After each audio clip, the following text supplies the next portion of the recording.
Today, I'm going to show you how to make an emergency candle that burns for a very long time. And we only really need 3 things to make it. The main ingredient, some ordinary vegetable shortening.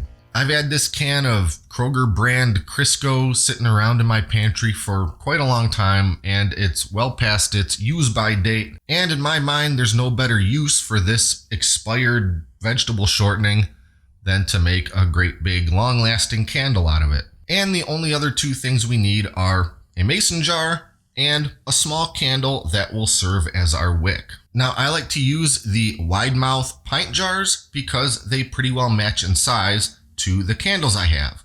And I have a million of these candles because of a very large bulk purchase I made years ago, so that works out quite well for me. But if you have much longer candles, that would work better in a quart jar, and you want an even longer lasting candle, you could certainly use that. So there's only a couple steps, and this whole thing comes together very quickly, so I won't waste any more time, and we're just gonna get into it.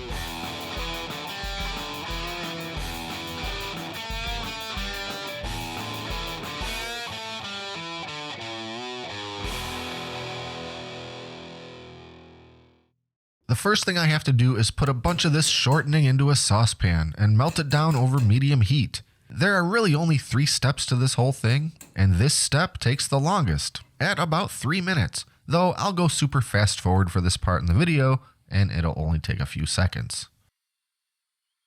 Next, get our mason jar and just start ladling in that melted Crisco. If I had a saucepan with a spout edge or similar, I could surely just pour this in and go even more quickly. But this is screaming hot melted shortening, so I have no issue taking my time here as to not splash any of it anywhere.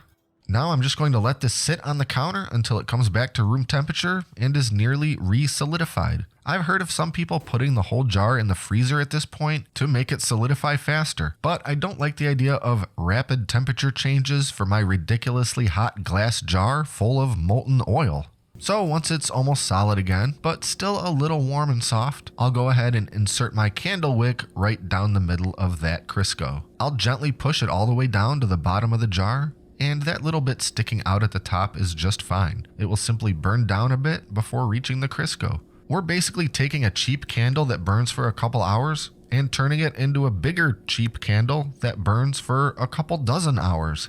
Now at this point, I will set the jar in the fridge for a while just to make sure it gets good and solid the rest of the way. The jar is only a bit warm at this point, so there's no danger of glass cracking. And now all that's left to do is light the candle. And when I want to extinguish it, I'll just set a lid on the jar to snuff it out. I prefer this way because I don't get the smoke coming off of it like when blowing out a candle.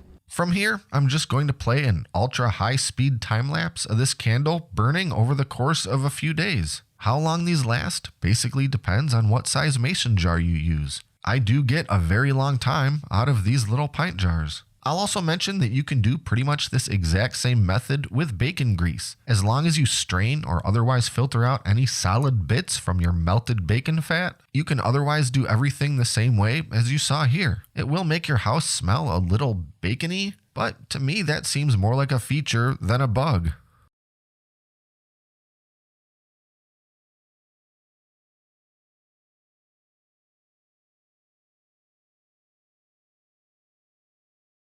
So there you have it, a super simple, very long-lasting emergency backup candle made out of vegetable shortening that otherwise would have been thrown in the garbage. Be sure to like and subscribe and stay up to date with all our latest stuff, including future DIY videos. Thanks for watching, and until next time, I'm John, and this is Great Lakes Country.